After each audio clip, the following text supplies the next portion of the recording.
Now, the family of Ian Tomlinson, who died after being pushed to the ground by a police officer, say today's apology from Scotland Yard is as close as they're ever going to get to justice. 4 years after the newspaper seller's death during the G20 protests, the Metropolitan Police have admitted responsibility and reached a settlement with the family. Our Home Affairs correspondent Simon Israel now reports. Ian Tomlinson became a symbol for the unrestrained policing of protests. He died unnecessarily, the victim of an unjustified strike and shove by a PC caught up in the heat of the moment. In the years that followed, an inquest declared it an unlawful killing, but a criminal trial acquitted PC Simon Harwood of manslaughter. The Tomlinson family never really recovered from that outcome. The officer's dismissal for gross misconduct made little impact on their need for justice. Today, the final chapter, the Metropolitan Police finally admitting responsibility in a statement littered with apologies. Today I apologise unreservedly. The Commissioner also apologises. The Commissioner further apologises, and I apologise to the family. We got it wrong. The 47-year-old was simply trying to wend his way back to his hostel that day. 4 years and 4 months on from these pictures, his family now have some version of justice, if not an explanation. Does this amount to justice for you, this statement today? It'll always be a little raw because justice is, in my eyes, the person taking the blame and not the Metropolitan Police Force as a whole.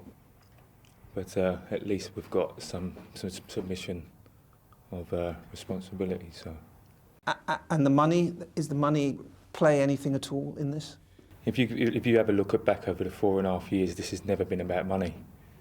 We've always wanted justice, and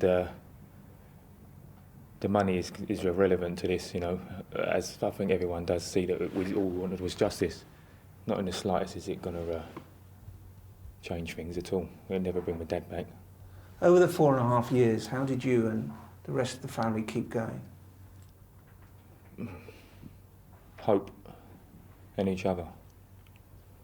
Because if we would have went on what we heard and what was being put forward to us, in the beginning we was getting nowhere. It was for the first year, it was a year on, and they said there weren't no evidence and can't go to trial. So it's been a long 4.5 years. Were there times you felt like giving up? Yeah, oh yeah. Not just me, I'm talking on behalf of my whole family. It's been a struggle. What was the greatest strain for you throughout all this? Getting as far as we did in the criminal trial and getting the not guilty, but I'm going to try and leave it away now and move on. That still hurts, does it? Raw. It's tattooed on the inside of my eyelids. But, concentrate on the future now and forget the past. And your thoughts or feelings about Simon Harwood? For 4.5 years I've had a lot of hate for the man, and I sat there the other night and diluted it and said that that's the man that has to live with it every night, go to sleep, and he knows what he done. And we do too, and so does everyone else after today and the apology. As I say, he has to live with it.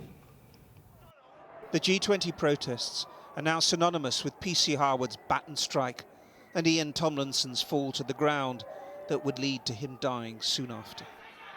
There's an irony to this tragic story. Ian Tomlinson wasn't a protester, yet his death brought about more change than the very demonstrations he tried to navigate through here on that fateful day. Major reforms in policing, an overhaul of the Met's vetting procedures, and above all, new guidelines on the use of minimum force. Simon Israel reporting. Now, it's been reported tonight that the veteran entertainer Rolf Harris has been rearrested on suspicion of further sex offences. Police confirmed that an 83-year-old man was rearrested when answering police bail. He has been re-bailed until August.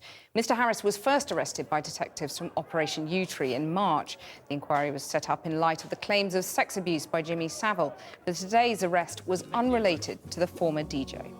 Krish.